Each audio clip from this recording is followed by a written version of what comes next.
Fenton. Witten, happy Friday, my friend. Happy Friday to everyone out there. Friday. Good to see you, mate. Good to see you. I just thought you might need to link a few of those channels if we haven't, while we got carried away laughing at our own jokes before we got live. That's true, but they were funny. They were good. Awesome. Hey, welcome, folks. Can see a couple of you guys jumping on now. Welcome to another Wealth Coffee Chat. It's actually Wealth, Wine and Wisdom. I'm in autopilot. I missed the Wealth Coffee Chats this morning. Hardik, mate, how are you? Good to see you, buddy. A few of you guys in there. Got a cheeky one. Hey, check this one out. Andy, I saw this. Can you see it? I saw this in the shop this afternoon. And, wow. It's a Snoop Dogg wine.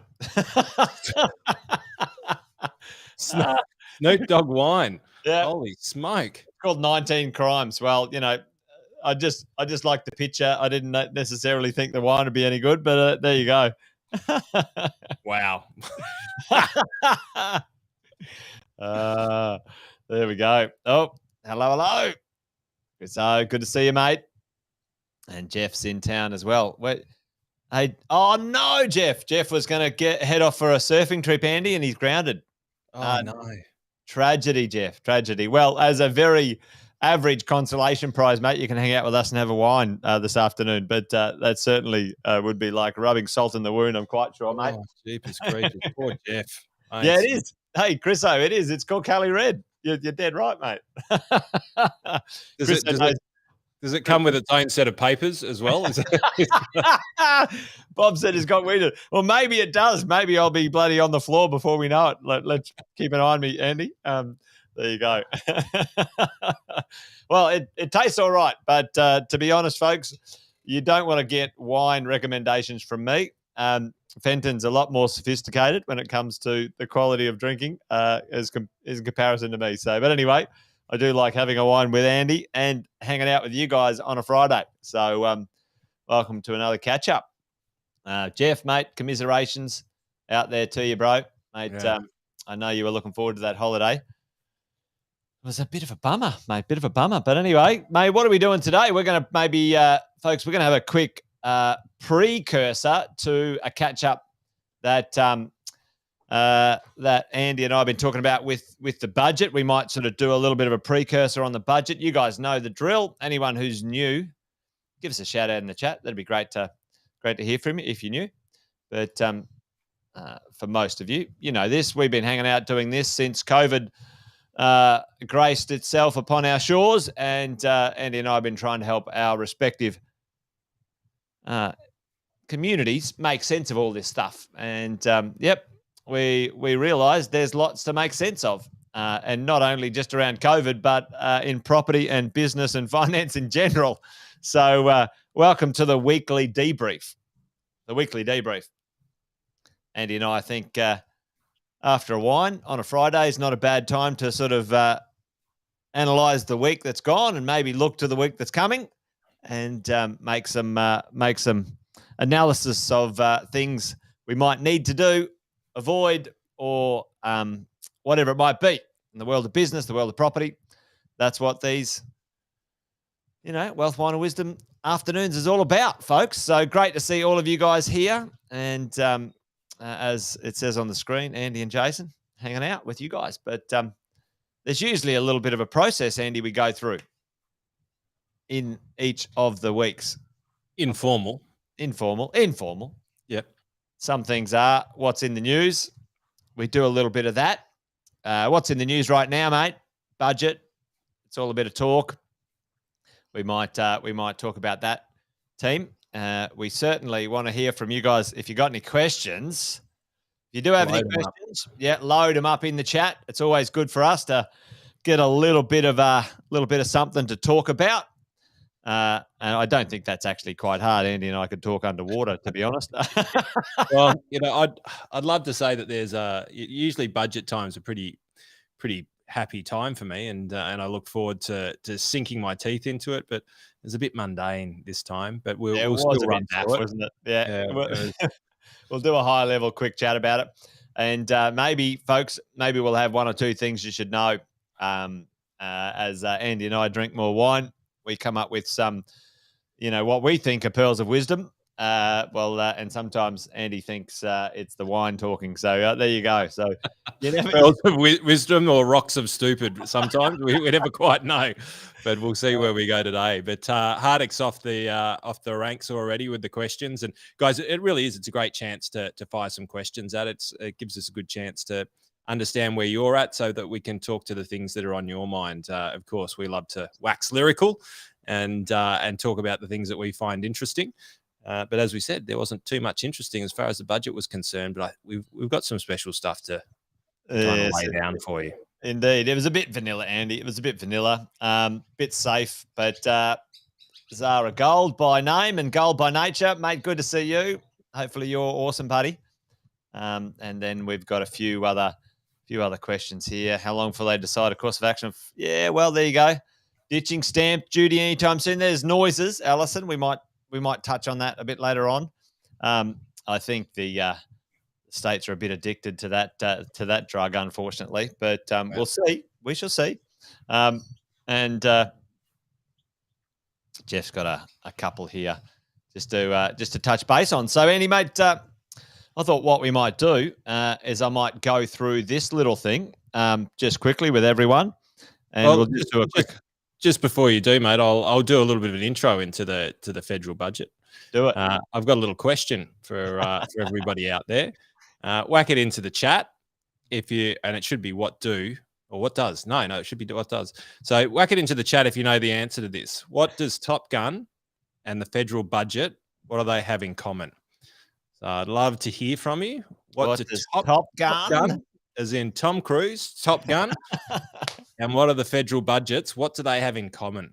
I'd love to know what your thoughts are on this. I'm sure it's going to come up on a trivia night sometime soon at a bar near you. There's a prize. Boring. Bob. Oh, my God. Shut up. Unbelievable. Top Gun's one of the best movies ever, Bob. I don't know if we can be friends anymore. Unbelievable. I think they're both partners with a goose. Oh, I love it. Yeah, full of risk. I read that as full of shit then, not full of risk. Well, I love that. Yeah, you guys are on fire today. But here's the real deal: is that their ego is writing checks that their body can't cash.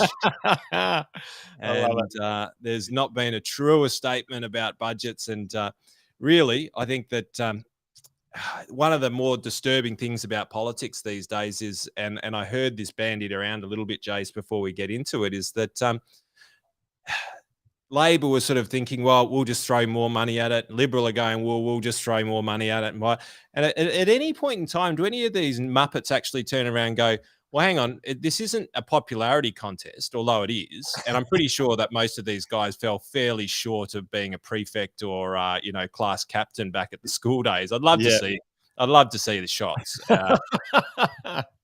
You can just imagine it, can't you? You've got ScoMo. He's the one who's got his finger up his nose like that in every photo up to year 11. He's not in first rugby or something, that's for sure. Yeah. It is. It's a little bit concerning to look at the way these people approach budgets, because we'll go through it on your side, Jace. But as we go through it, you're going to see how little substance there is to it, and I'm going to talk to a number of things as we run through it. But I kind of go and what I'd love you guys to be pontificating as we go through this is, what is ultimately for the good of the country, especially post COVID times. And I think you're going to be wanting a little bit for the answers on that as we go through it. So, Jace, let's have a crack at the ABC. Yeah, well, listen, Bob, WA banked an $8 billion surplus. Hey, an $8 billion surplus, Andy. But that doesn't mean that the federal budget or the federal deficit is helped in any way. So it's an interesting thing when we talk about this stuff. But I think you need a passport to get over to WA these days, don't you? Yeah, they've always wanted to be their own country, has WA. So, mate, let's see how they roll with that one. Yeah, listen, folks. as we look at, the winners and the losers, this is a quick snapshot from the ABC, which is not bad. Winner, hey, I don't know if that's a winner, to be honest, but fuel prices are up, and the government's saying, hey, let's help out people with petrol prices. And then loser, sustainable energy. I'm not quite sure, that's the way to roll, but here's what they're saying. Winners, motorists are going to get some sort of compensation for the cost of fuel, Andy. Yep. Yeah. Look, this is masturbation, really. This is just a little bit of short-term relief. It really is. It's just and probably needed, right? But it's not a budgetary measure. Like, no. They've thrown this in. I think that this is something that they would have pulled out of their handbag if they were losing a few votes at the point in time, or wallet, whichever. I just couldn't figure out the word there. I'm not trying to be contentious there, but the short-term impacts are going to be quite significant, and being able to ease a little bit of that pain for what I believe will be a reasonably short period of time. We've already seen that the US is switching on the pumps. I had a chat with Malcolm Palmer during the week in one of our investment updates, which, Jace, I think you did a flyby on with the Top Gun theme. It was very interesting. Yeah. Jason busted the tower during one of our investment chats, and so they paid into Europe. They were paying $200 million per oil tanker, $200 million, where 3 weeks earlier they paid 20. Yeah, that's crazy. That doesn't sustain. And this is not long after. It wasn't that long ago where the oil companies were actually paying people to take oil away. Yeah, they were literally, because they had oversupplied, and they were literally paying. Oil prices were negative meaning that the oil companies were literally paying people to take tankers of oil away, because they can't just switch off the tap. And so here's the thing: this is going to create a lot of volatility in the markets. My tip is, and please do not put money behind it, because it's a tip, and there's many things that can aggravate this. But they'll switch the taps back on. It'll lead to an oversupply, undersupply. Then that'll slowly work its way through. But in the short term, it's going to make a lot of difference to a number of people out there who it hurts the pocket. It really does. Well, I mean, Andy, it is a short-term budget, and it's one to get them voted back in, right? This is the concept. Let's get back in power. Let's not do anything racy. We're not going to deal with the long-term consequences of, budget deficits or take on anything big. This is kind of pretty vanilla. It's a vote winner. It's a kind of steady as she goes. Let's not rock the boat, right? So yeah, it was good timing. It was just a good timing kind of position for them. I love what Chriso had to say. A couple of people lost pretty big on margins when oil went negative, 100%. People are on the wrong side of those futures trades, Chriso. Got Polax, huh? Got Polax. Mate, they were absolutely smashed to smithereens. So, mate, there's not much in here. Like you said, she's a bit dry in the budget, and there's not a lot in here other than it's short term. It might be, a small benefit one way or another. Couple of things, regionals getting some investment. That's always trying to win votes again. They tend not to follow through on that, which is actually sad. I think regional Australia is severely underinvested in. We've got some great infrastructure there, and the government for decades have been letting it wane. I think they should do better. Plenty of things in here. One thing, in our neck of the woods. What I love, mate, is that correlation. If you just go up a little bit, and I'm probably going to be unpopular with a few people, including my parents, on this one, but no, I'm just joking. Is the pensioners? I'll be a bit upset, but the welfare recipients. My God, when are we going to stop buying DVD players for people? For God's sake, really? An extra $250 per person, and look. I know it's tough out there, but let's put this into context.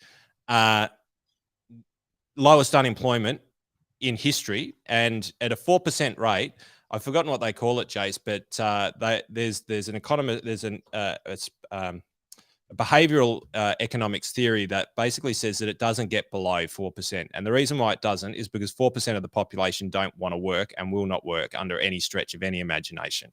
You will not get them out to work. Either can't or don't want to work. So that we're about as low as we possibly go. So then they think, well, we'll just throw an extra 250 per eligible recipient. Now, mate, this is after COVID, right, where people had no time to go out and spend any money because, especially down here, we were locked up for 2 years, and they got 2 lots of 750. So that's 1,500 twice throughout that period where they can't go out and spend any more money, where we weren't in inflationary periods of time, and mate, it's just an absolute money grab. That's all it is. How does it make Australia a better place? Well, it doesn't, and it's a band-aid. You know that. Like it's not putting it where long-term wages grow. And let's face it, mate, and folks listening in, the country has been waning for a decade. Long-term wages have been static, or if not declining, in comparison to the cost of goods, the cost of life, whatever it is. The government has not put enough effort into wage growth and job growth in Australia. They've been off with the fairies, and we're seeing now the detrimental effect. Like, I'm a property guy, Andy. I love real estate. The market actually ends up in a negative place when the government chucks free money at the market. Like, any time there's free money given to anything, either an individual or a marketplace or whatever, it augments and makes that marketplace unhealthy. Call it zombie businesses, call it, people who buying homes that shouldn't be buying homes. Like, it breaks the regular market machinations, and then we end up with problems. E.g., right now, there was no way, even with 5 years planning, that the Australian property market could have got ready to have a housing boom the size we just saw, right? Like, as in construction boom.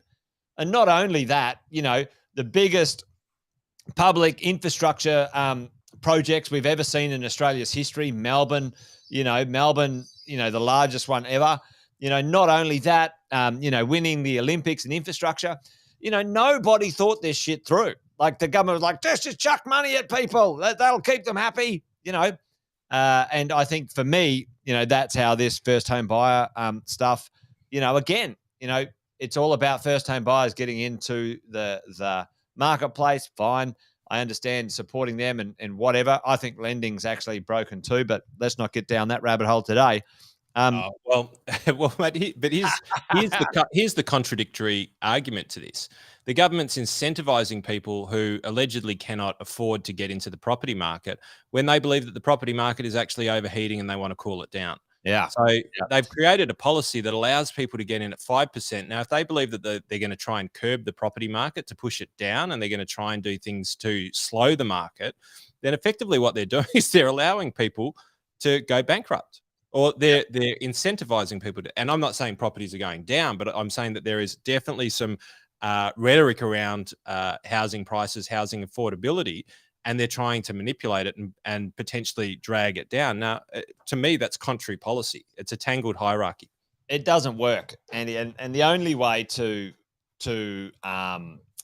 Christo's saying, supply chains, like right now, the only way to fix the real estate space is to increase the supply to the marketplace. Now, we can aggregate supply if we, crack on, but, that's going to take 5 years to change. Like, the vision needs to be there. If they want to keep property prices low, then supply needs to be high, right? Brisbane, the Brisbane marketplace, didn't grow significantly for at least 8 years because the supply was high. Yeah, Jason, we've got a big problem here. We've got a really big problem. I hear what you're saying, but mate, last time I went down to council, shared income, I reckon it took me 20 minutes just to see anybody. Everyone was at lunch. It was 11 o'clock. They came back. It was 2 o'clock. Everyone was pissed. I'm just joking. I never went in there. I wouldn't bother. Wouldn't waste my time. But they moved so slowly, Jace. But so if all of a sudden there's land approval, people in these council, they'll actually have to do some work. More subdivisions means more work. And mate, sorry, not in my watch.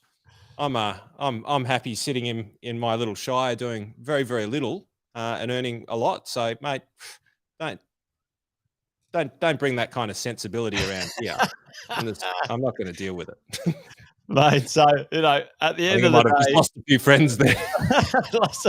Well, and the councils, they're not measured by like normal businesses would be to be efficient and do some output and deliver on time. That is the challenge with and I see this juxtaposed position.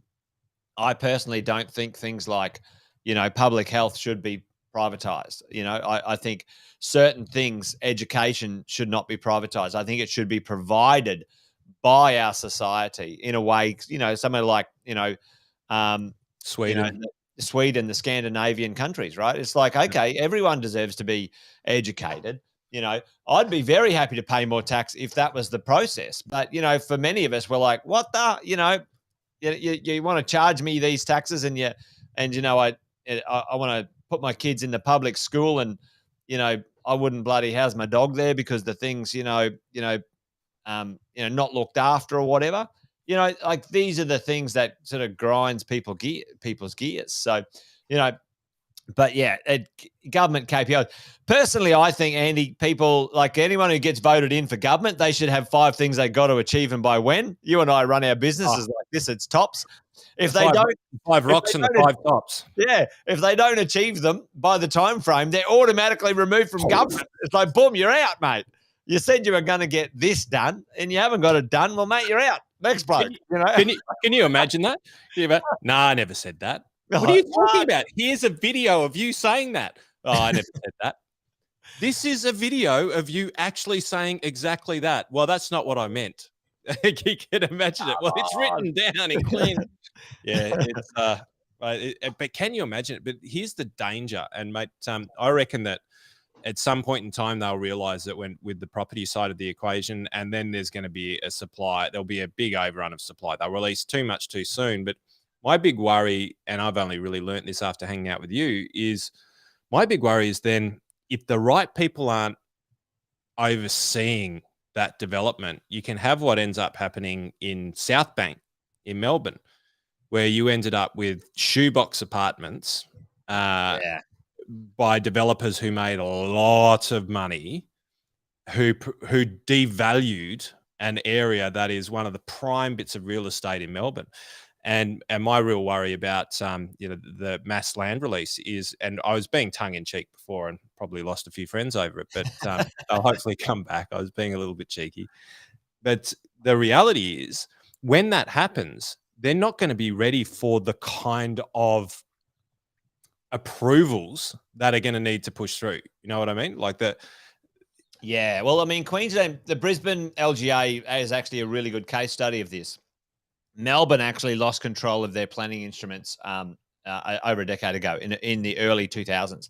And they ended up with apartments and properties being built, mostly apartment space in Melbourne, that would be illegal in every other country in the world. They were actually building the worst.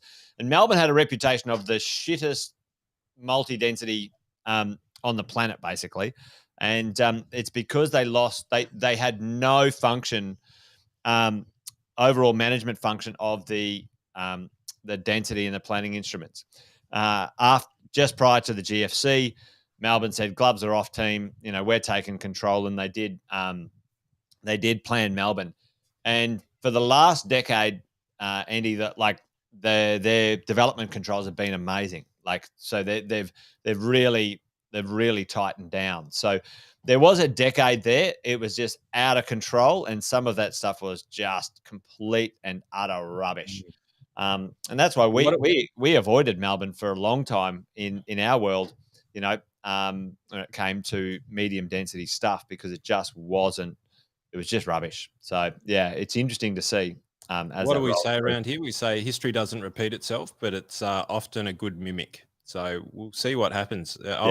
I'll be keen to see how it. I've heard murmurs in Melbourne that there's a change as to who is regulating the approval space, whether it's going from local to more state based. I don't know the facts behind it, but we'll see. And I think it'll be an interesting way that they manage their way through it, because the problem is, as you rightly said, you could map out. And what I'd love to see in budgets, Jace, what I'd love to see is things like we have a 15-year property plan to see people get into property. Because, Jace, you don't save for a property in 1 year unless you've got a crazy good income.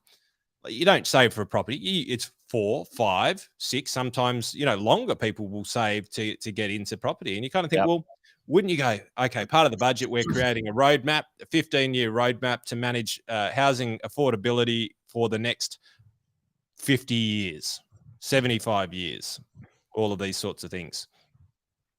Mate, it's they make it more complicated than it needs to be. That's exactly what it is. Because somebody else goes, hang on, how's about we just give $250 away to a lot of people each? Brilliant, Andy. Brilliant. Put a hold on the long-term property plan, gents.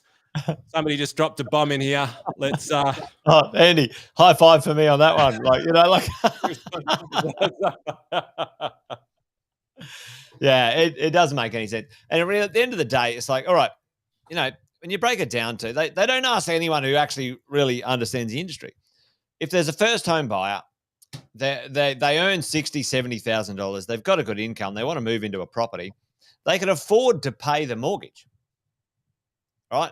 So then create a process where the government is saying, all right, well, we'll underwrite. The scourge of the property world is the mortgage insurers, right? And like they are absolute hyenas, and they are absolutely the scavengers of what goes on out there. And I don't know how that actually occurred in the world.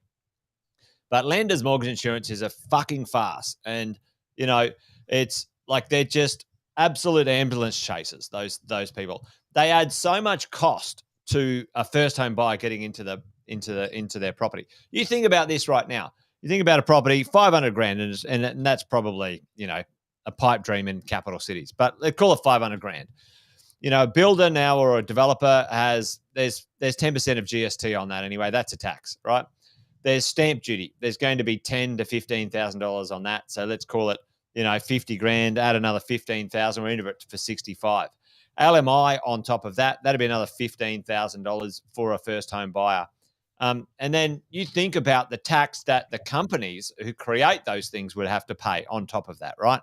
And then now you've got to pay land tax. Well, not for PPR anyway, but you've got to pay rates and other taxes as well. Like, come on now, folks. If somebody's got a PPR, it should be stamp duty free. I think stamp duty's stamp duty was meant to be removed when GST come in, and that was a bloody absolute, fast move again. So this is the stuff where the governments are gutless and spineless when it comes to, if they want first home buyers to be able to own properties, it's like the guy can afford it, give him the property. Do 100% loan for a principal place of residence. They can afford it. And then there might be some government guarantee if they want to underwrite the banks. The government should underwrite the person's ability to own the property. There shouldn't be hyenas hanging around, picking the carcass clean, when the government's saying, oh, we want to help, but we won't, but we'll throw you to the LMI gods. It's a joke. It's a complete joke. So, yeah. They're good time Charlies, unfortunately. That's interesting, Jace, because I never actually thought about it. So when they're saying the 5%, because I haven't looked into it too much because it's just not where we play, but that first home buyers scheme, does that mean that they don't pay LMI, or effectively they've funded the LMI? They've funded the LMI. So, Wow. again, Wow. Like, mate, it's like, well, hang on, the politicians have got shares in the LMI companies. It's a fucking farce, right? It's like, well, you know what the government should do? They should have their own LMI. Maybe here's what happens. Your super should pay the LMI for you. Whatever. Like, there's so many different ways to do this.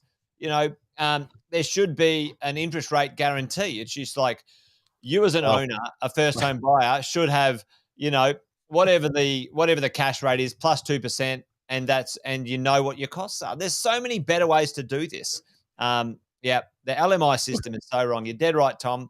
Mate, it fires me up, this one. It just really rubs me up the wrong way, I can tell you. Yeah. Well, mate, they do, and let's hand it to the government, because they really want to keep things simple, right? And they have actually opened up super. So the first home buyers super scheme, they did in the budget. They've increased that. Yeah. So you can now kind of use your super, and so they just made it super simple, didn't they? Mate, Andy, are you being facetious right now? One of my advisors wrote a statement of advice for it recently, and I looked at it. I'm like, oh, you've got to be joking. Mate, you've got to go to a financial planner to get it done, right? So the financial planner's not going to do it for free, is he? Like, I mean, so now it's like, what, anywhere between $2,000 and $5,000 to get the fucking advice. Mate, nowadays, because what they did to the industry, you're talking $5,000 and above. Like, you can't get it for under that these days. It's just not economical, based on what the government did. Let me tell you based on the risk that you as the financial planner's got to take. Like, free hit, Andy puts his farts the wrong way and someone can take him to bloody, not even the risk, mate. They just decided to load us up with an additional fee for make us pay for the Royal Banking Commission, of which the banks don't even play a part in anymore. So now everyone gets an extra fee of $4,000 a year or something stupid like that. And it's like, mate, they've just complianced the industry. So we're in a bit of a nexus period here, whereby there's these complex ways that they're trying to do good, but you need a professional to navigate them, because they built in complexity. Why wouldn't you just say something like, you know what, you're under the age of 40. You can use all of the concessional contributions or non-concessional contributions up to 80% of your fund. That's Just call it. Just make it simple. 70%, 80%, whatever. Boom, that's it, and you can put it towards your home. Once off. But no, they create all of these esoteric little things. And here's the real rub, is because sometimes I think that it's to create the perception of doing good while maintaining that they're going to keep getting their taxes. Yeah. And sometimes it's they're sorting for the benefit for them, rather than sorting for the benefit of the consumer, your average Joe. Yeah. And so in doing so, they get really clever and they go, oh, well, we can give them the advantage, but we can kind of take it away over here. And so there's this give and take, which creates nothing but friction. Constant ass covering, constant, friction in the process. You're dead right. There's so much better ways to get the outcome, and that's really the conversation, isn't it? Really, at the end of the day, we're trying to have. I mean, really, at the end of the day, for all of us, here's a few things. Okay, well, let's give first home buyers some more money. Folks, like the LMI thing, great. I think that government should be covering the cost of LMI. That's for sure. But here's my. I loved Albanese. Just go back up before we jump into that one, Jace. I loved Albanese. Did anybody let me know if you saw Albanese on the news over the last couple of days? I have never. If anybody watched Survivor, where they had that Labor politician from Bankstown, I think it was, right, and this dude couldn't lie straight in bed. Like he was, you just ask him a direct question, he'd go, oh my God, I've never seen somebody, Jason, did you see it? Like Albanese, they've gone, so you're going to do that by raising taxes?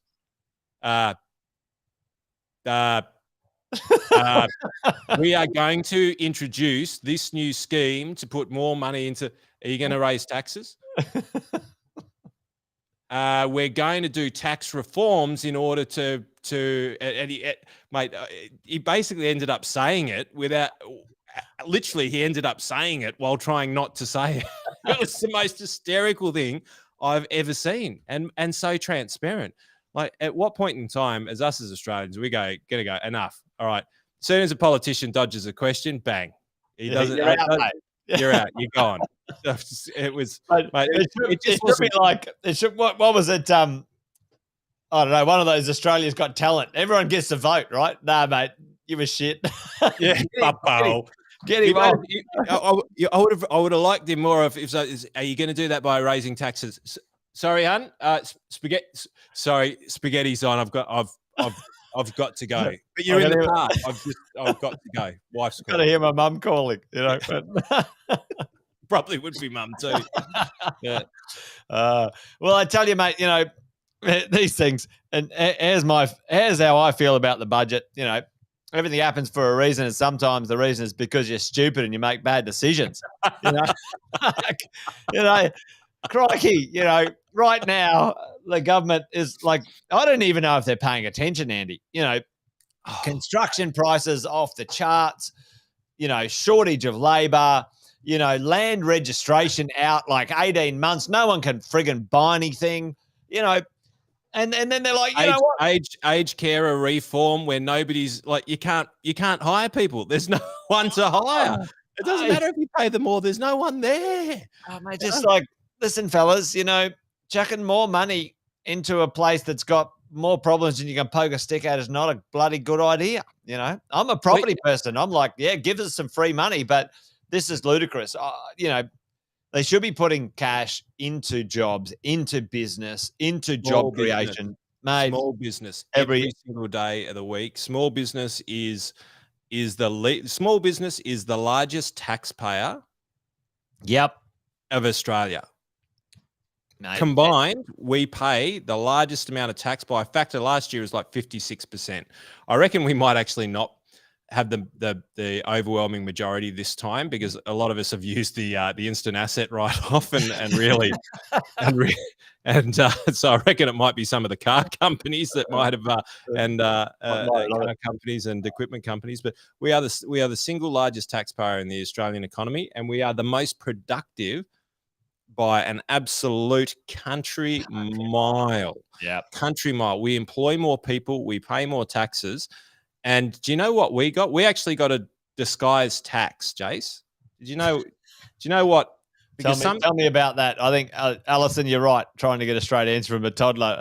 So I'm a politician, but anyway. So here's a disguised tax, because some of the things, and we're going to do, and it'll probably have to be reserved for your private clients and my private clients, Jace, because we're going to delve right into the technical sides of things, and we'll run it in the private groups. But they're quite often what's in the budget is what's not in the budget. All right. And what was not in the budget is a lot of the stuff that was in last year's or the previous budget or the previous budget from that. And so I'm going to position this really, really quickly, but this is a small business tax. It's a large business tax as well. Whack it in the chat if you know what it is. Just one or two words. Whack it in the chat. Love to know if you picked it up. Now, there was no announcements made. It's attached to existing legislation, and it increases the cost of employment from every employer in Australia. Crikey, is it payroll taxes? Is it something to do with that world? Oh, super guarantees. There you go. It's true. It's true. There we go. Yeah. So from July 2022, there's no announcement that's been. Oh, who was that? Somebody just pegged it straight away. Deb Jensen, mate, all over it. Go, Deb. Go, Deb. Jeff. Yep. Unbelievable. Yep. Absolutely spot on the money. Spot on the money. It's super. Yeah. And here's the thing that nobody will listen to is ultimately small businesses, right? That it has the biggest impact on us, because that's literally a 0.5% increase in our wage cost.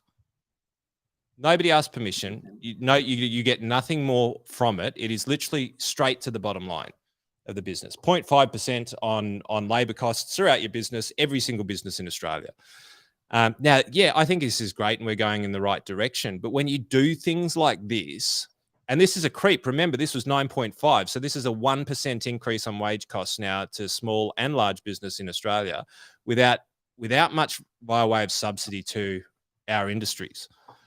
And you look at America, the big difference between it, one of the things that made America, I'm not going to say great again. According to Trump, great again.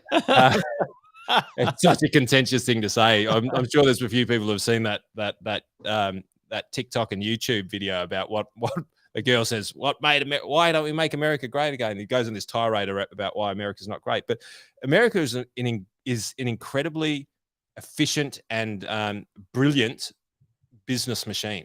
And it's created some unbelievable businesses because I think one is a psychological way that business owners behave. They celebrate success. They don't have the tall poppy syndrome. And there's a lot of grants. There is a lot of spending. There is a lot of benefits of starting up businesses over in the States, and they really celebrate it.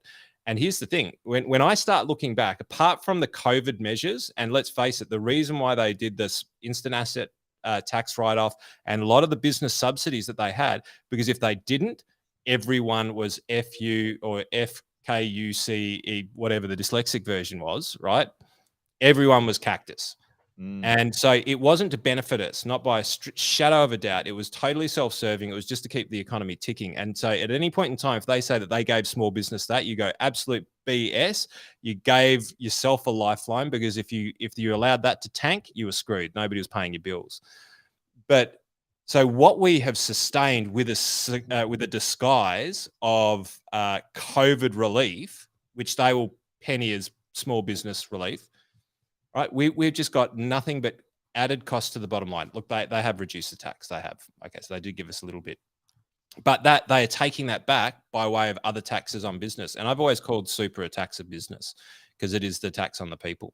Mate, it's what give with one hand, take with the other, balance it out. You know, nobody's getting ahead. You know, and at the end of the day, you know, like you and I know too, many people who aren't aware of how to use their super effectively aren't even benefiting from this increase either, right? You know, who gets to benefit from that increase? You know, the institutions who manage your money quite badly, you know, and, you know, then want to be rewarded for it. So, you know, for those who are, you know, cognizant of, no, I'm going to, you know, keep an eye on this, great. You know, more money in your super.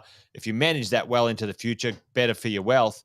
But if you don't, you know, if you're the majority of Australians, 98% of Australians who think super money is not real money, Andy. Like, you know, when I speak to people, people go, oh, super's not real. Fucking super's real when you're 65 years old. I can tell you, folks. And that's what those institutions love. You know, the bigger institutions, I'm not going to name them so you and I don't get in trouble, but, you know, they have 3-letter acronyms, a lot of them. Allegedly, you know, allegedly, yeah. But, you know, at the end of the day, you know, for all of us, I think, you know, in Australia, in many places in the world, but Australia particularly, New Zealand, America, whatever, you know, small businesses are, you know, very, very important to the economy. And, you know, I personally think that, you know, money should be directed towards small businesses more than the real estate world. You know, I would prefer that. For me, you know, it's business investment still is at the lowest since the 1990s recession. You know, that's incredible. It's flying away from the country, right? So, you know, even though we might be going, oh, you know, jobless rates down, you know, if we were competing, Andy, you and I were chatting about this the other day. If things were normal, if it was a normal marketplace, we wouldn't be celebrating going, yay team. We'd be in all sorts, right? You know, and, you know, this is an interesting thing, right? So, you know, the budget, I didn't see anything in there for small business to create more jobs for people, Andy. You know, like I saw nothing, right? And all I saw was more problems that the government's going to like win some votes now, but kick the can down the fucking road. You know, so, you know, unfortunately, I'm not a big fan of what they've just done. Mate, it was very underwhelming, and for somebody who generally loves budget time, there's not a lot from it. I haven't done a lot of research into it because I watched it. Thank God it was short. Jeez. Yeah. Because I just can't stand his voice anymore. And ladies and gentlemen, this isn't a Liberal or Labor thing. I throw punches at both sides quite equally. This is a balanced argument, and and I'll punch both of them at the moment. But it was just boring. It was absolutely boring. There was nothing in it. And I know that. Look, if you took company tax for businesses under, say, $10 million, and you said everything over a $200,000 profit is going to be taxed at the company tax rate. Everything under that, as long as the retained earnings go to new talent, staff, business development, goes into resources. They did put a few subsidies in there, like education subsidies for businesses, 120% tax deduction for certain education. Let's see the bells and whistles attached to that bullshit, because my prediction is going to be that it's going to be through, sorry, Heather, if you're listening, but it's going to be through some freaking RTO that, 90% of businesses can't access the benefit of. The training courses are not relevant to whatever. Like that's generally how these things roll out. Well, it's happening right now for me. This is a case study, like a real case study at the moment. I've got 3 young people. I thought, okay, well, we can get them into the trainee program, traineeship. We gave them a job. It's taken us now 4 months to try and get through the rigmarole of, and now we find that it's changed. Now it's called something else. Now we've got to deal with somebody else and someone else and something else. And as a business owner, I'm like, why is it taking me? Why is it up to me to take 4 months to do this? I'm like, I want to hire some young people. I want to give them a job. I want to give them something or other, and the government, you just do the math on that, Jace. That's 4 hours of your time plus, and times that across 100,000 businesses across Australia. So that's 400,000 hours, 400,000. And this is, let's just do 10. Right. So let's go. It's now 40,000 hours, 40,000 hours. That's 40,000 hours of somebody else over the other side of the phone who is not producing any productivity whatsoever. And if you just go, you know what? Let's have an incredible auditing system. Let's have a tick box, a self-assess. The tax system, Jason. The tax system is self-assessment. It's a self-assessment. It's a self-assessment system. And then you self-assess. And then there's very big penalties if you rot the system. You can go to jail. There's all sorts of responsibilities on you doing the ticker box self-assessment. So why, when it comes to all of these other things, do we not do something at least a little bit similar to the way that we do it en masse? To me, it's just mind-bogglingly stupid. It's just a gargantuan waste of money that you spent 10 hours or 40 hours because there's somebody over the other end of that phone. Yeah. And that's a wage. And there's multiple people of those, 40,000 hours worth of that. You do the math on what the salary wastage of that is. And that's only if 10,000 businesses are doing exactly the same thing. The job creation in the government is one of the, that's... They're like, well, we've got to create a job somewhere. We'll do it in the government sector, We have created that many policies, ladies and gentlemen. We are now the Australia's #1 employer. The government is the #1 employer. That's hilarious. But it's so true. It's so true. Like the inefficiency there, and this stuff, you and me, like many people listening in, Hannah Lee, obviously, and others, like we're diligent, we're diligent, passionate Australians, like, hey, I started business. I love being able to employ people. I employ 120 plus people. It's like, okay, well, come on now, like, why make it so hard? Like, why make it so hard for me to be able to help? Like, it's just even a simple thing like remove GST for on payroll. Right. So for every, because what a lot of people don't understand, right, is that, so let's just say you've got a business, you got one employee, and that person costs you $100,000, right? And you earn $100,000 for the year, including GST, and the person is the only overhead. Are you even? Are you ahead, or are you behind? Is the question I'll ask. And this is what a lot of people don't get right now. Obviously, it's obvious where this is going. You're behind because GST is offset against goods and services, right? And an employee's wage salaries. Yeah. So literally, we earn and we get the 10% tax. But here's a great suggestion, because I can tell you it would go straight back into people for me. If you remove that, then there's an extra 2 people in my team straight off the bat. Yep. And here's the other thing, Jace, because they've all got sliding tax rates, they would end up earning more by me employing 2 more people than they would by not by having the GST on it. And the government, more. Yeah, and the government would get the tax. Like government would get the tax. Like it's it's an interesting conversation on this, Andy, because like I've had some debates with some quite socialist focused people in the past about the idea of negative gearing, and I'm like, well, listen, at the end of the day, the tax system, our process, it's not like a system where you take it out and it's removed from the cycle of life.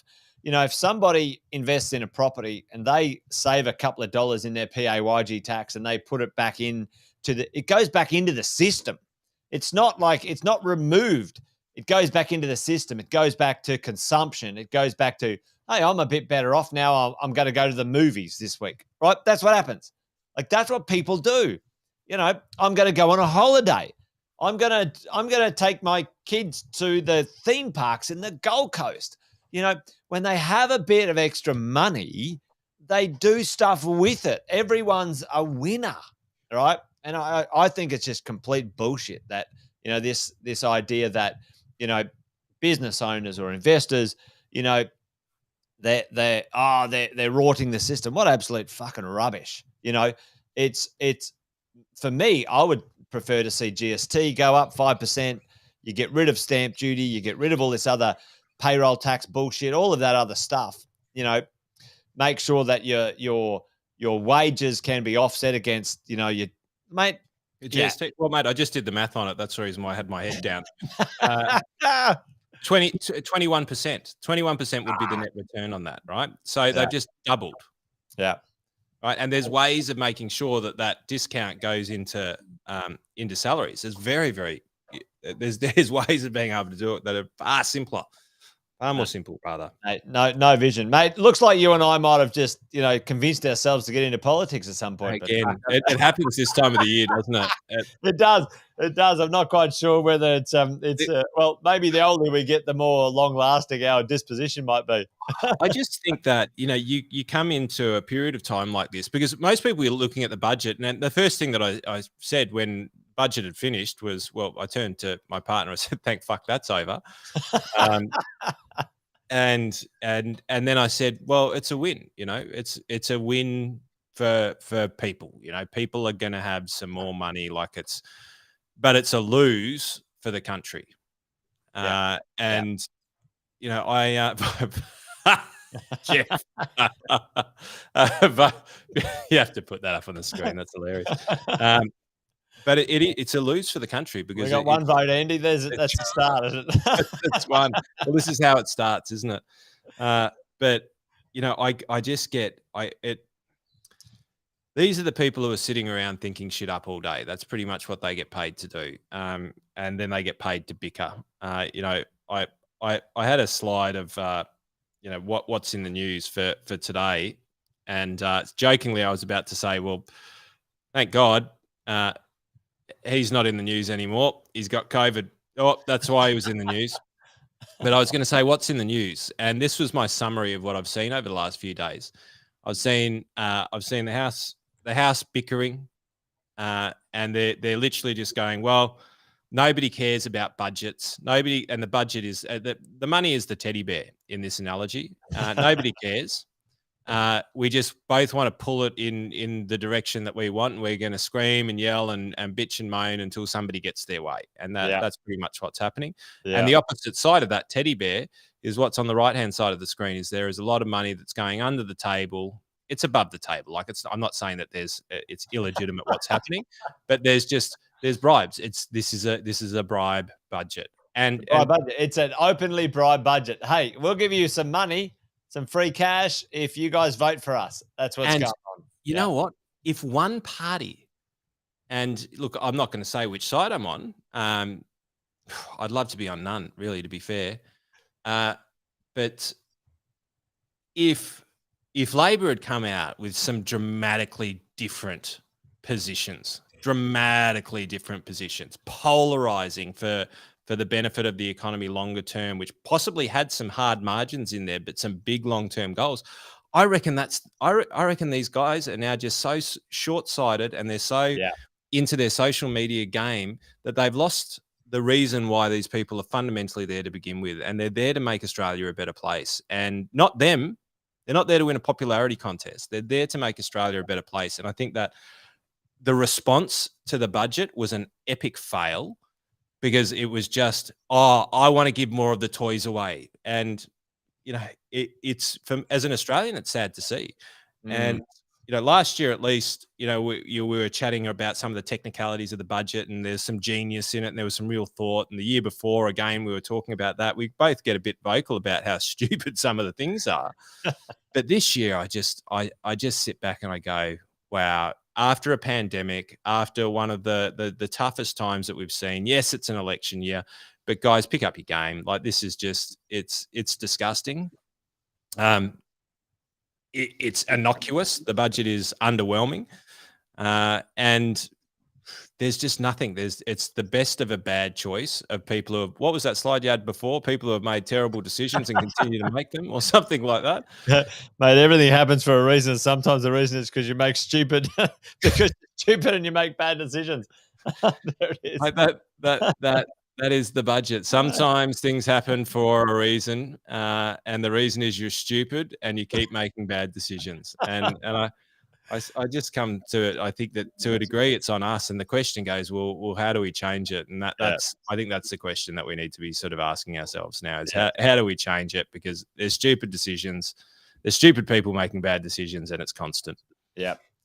Well, I think that's that's certainly one of those things where I think the idea that why our votes and paying attention to politics actually matters. Aussies are quite apathetic about it, but I think, to be honest, if anything has taught many people in this country, maybe worldwide, in the last 2 to 2.5 years, is it's important to understand the system we live in, and to take the action that you believe in, whatever that is. Don't be apathetic about it, because there has to be some system. 100%.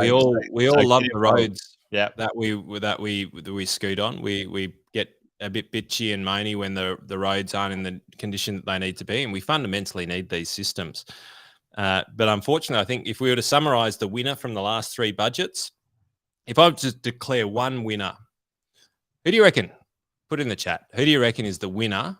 What's the one winner from the last 3 budgets? One clear winner. Like, there is one standout clear winner, in my opinion. I only just came up with it now, but I think it's after wine, see what happens, folks. After a few wines, Andy gets very creative. But I think I'm on the money here. I think I'm absolutely on the money, and I'll tell you why. Yeah. There you go. Facebook user, whoever that is. I reckon when we get our wine on the table. Can I give you a drum roll?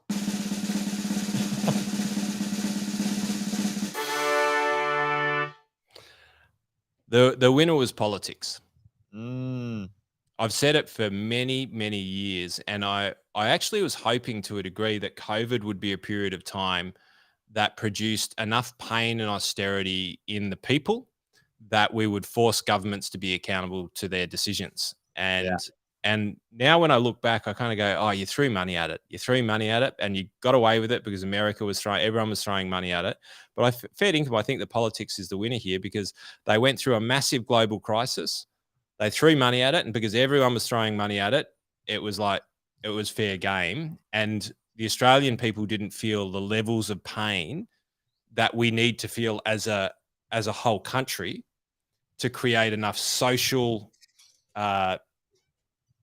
discomfort to then start to hold our governments very, very accountable for the actions that they take. And this is a global problem. It's not just here in Australia. It's global right about now. And this is what I think is that the big problem that we need to address over the future years is if we go into another period of prosperity, is how do we actually fix what is going to become a more and more challenging problem, which is going to be governments not actually operating for the benefit of the people as a whole and playing a popularity game. And movies are great predictors of future in many, many ways.